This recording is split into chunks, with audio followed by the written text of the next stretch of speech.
And it's the same thing. Let's look at frequency of actions. How many times do we do certain movements? Now, I will put the next slide up soon with a table that I deemed important information. I went from flyweight because I work with Kai Kara-France, who's the #3 flyweight in the world, all the way up to, I went to heavyweight, just to demonstrate, I guess, the differences in work rate. So for me, when I go to this next slide, I'll talk you through it. And let me just move that. So you'll see I got a total number of strikes attempted. Now, I only put total strikes and significant strikes. I did not put number of strikes or significant strikes landed. The only reason I didn't do that, and I wanted to show you the total of this, is because every action is work. All movement is work. All work is energy expenditure.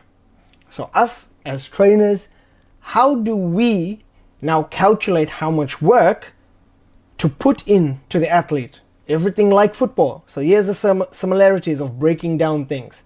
So if you look at the flyweight, total strikes, this is an average of over 5 fights. All right. Total strikes are 195. Now total strikes is anything from a jab, from a low kick, any movement towards your opponent. Significant strikes attempted, all right, is we're going for bigger movements, bigger energy consumption. So when we say significant, is how much damage is that strike going to cause if it does make contact with your opponent, hence why it's significant. Now if we go straight all the way to heavyweight, we can see 107 total strikes and 91 significant. All right, middleweight 277 total and significant 230. We go welterweight 247, 135. The important thing here as trainers, and what I found for me, is if you look at flyweight, the total strikes and significant strikes are almost equal, which tells me as a trainer that it's a high energy fight and it's a high volume fight.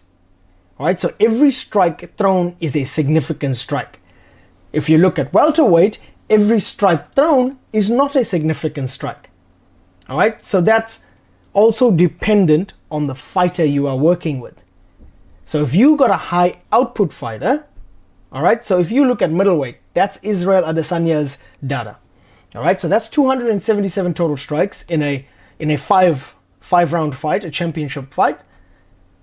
He's a lot more total strikes compared to a welterweight, which is lighter. Now, generally, there's a trend of the heavier you get, the less strikes you throw. But it comes down, all right, to the fighter you are working with. Same principle in soccer and football.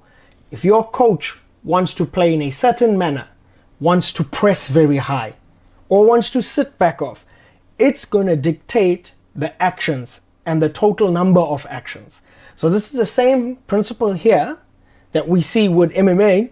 And I go, okay, well, if Kai Kara-France throws every strike, which is almost significant, I need to have a gas tank that's going to support this. All right, I need to create an engine that will support this high output. I cannot have a weak engine, because after one round of exerting significant strikes, his energy will go down, performance will go down, and there's a good chance he's going to get knocked out.